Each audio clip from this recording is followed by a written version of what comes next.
नमस्कार। आज हमारे साथ ब्यावरा विधायक रामचंद्र जी डांगी जुड़े हुए हैं। सर, स्वागत है आपका। नमस्कार।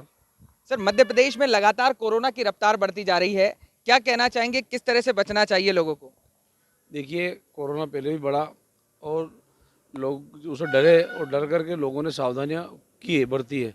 अब थोड़े दिन से जब कोरोना की रफ्तार कम हुई तो लोग बहुत बेफिक्र हो गए और लोग बेफिक्र होकर घूमने लगे, बड़े बड़े आयोजन करने लगे। उसकी वजह से रफ्तार इन्हें फिर पकड़ी है। मैं लोगों से अपील करूंगा, लोगों को ये समझा ही दूंगा कि लोग मास्क का उपयोग करें, अनावश्यक नहीं घूमें, बड़े आयोजन नहीं करें, सावधानी बरतें, सोशल डिस्टेंस का पालन करें। यदि हम लोग इनका पालन करेंगे तो निश्चित रूप से कोरोना तो हम लोग जीत सकते हैं। सर, राजगढ़ जिले में भी लगातार कोरोना का खतरा बढ़ता जा रहा है। अभी होली का त्योहार भी नजदीक है, तो किस तरह से बचना चाहिए? होली के त्यौहार को हम लोग चाहेंगे कि लोग सिर्फ अपने घरों में ही खेलें, अनावश्यक बाहर हुजूम नहीं बनाएं, लोगों के भीड़ भाड़ नहीं करें। और जिला प्रशासन ने भी, हम लोगों की जो मीटिंग हुई थी उसमें भी ये तय किया है कि जो धुलेंडी का पर्व बड़ी धूमधाम से मनाया जाता था, बड़ी संख्या में लोग यहाँ निकलते थे, गेर निकालते थे, उसमें भी प्रशासन ने रोक लगाई है ताकि लोग ज़्यादा भीड़ में इकट्ठा नहीं हो। और मैं ये अपील करूँगा कि लोग अपने घरों में रह करके होली सूखे कलर से, सूखे रंग से खेलें ताकि कोरोना से हम बच सकें, भीड़ भाड़ से बचें। सर, बंगाल में हो रहे एक चुनाव को लेकर लगातार भीड़ उमड़ रही है। वहाँ उसको लेकर एक कांग्रेस के विधायक ने एक तंज कसा है और एक लेटर भी जारी किया है, जिसमें बताया गया है कि बंगाल में चुनाव हो रहे हैं तो वहाँ कोरोना का खतरा नहीं है। मध्य प्रदेश में भी वो चुनाव कराने की मांग कर रहे हैं, तो ऐसे में क्या कहना चाहेंगे आप? देखिए, ये बात सही है कि भीड़, प्रधानमंत्री जी खुद 5-5 लाख की आम सभा में जा रहे हैं और सारे लोग चुनाव हो रहे हैं। तो मैं, वो जहाँ चाहते हैं चुनाव करा लेते हैं और जहाँ नहीं कराना होता उनको तो वहाँ मना कर देते हैं, कोरोना का खतरा है। विधानसभा चलाना नहीं चाहते हैं, उसमें भी कोरोना का खतरा बता देते हैं। अभी चुनाव को भी उन्होंने इसी परिप्रेक्ष्य में डाला है।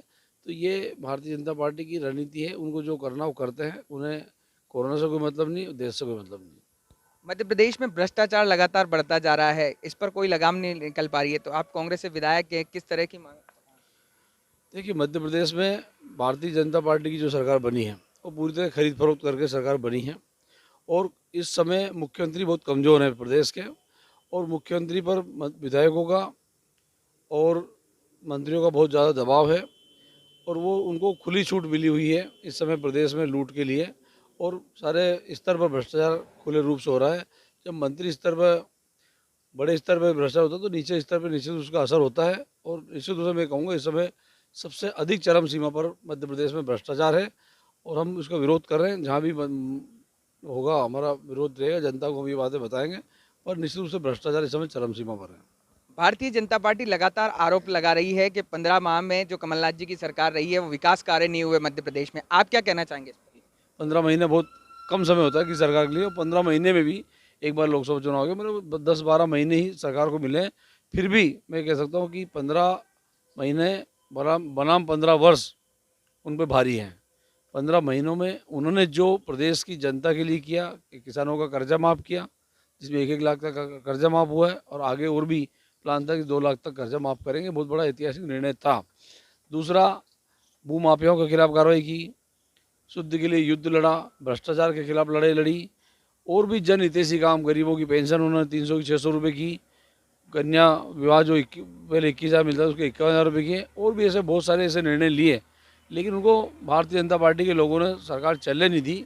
मैं कह रहा हूँ उनका 15 महीने को जनता आज भी याद करती है, और आने वाले समय फिर से कमलनाथ जी के नाम पे मध्य प्रदेश में फिर सरकार बनेगी। लेकिन मध्य प्रदेश में जो सरकार रही है आपकी, तो बीजेपी आरोप लगा रही है कि कर्जा माफ नहीं हो पाया है किसानों का, तो ऐसे में क्या कहना चाहेंगे? देखिए, आप अनुमान लगा लें कि 12 महीने 15 महीने कुल सरकार रही है।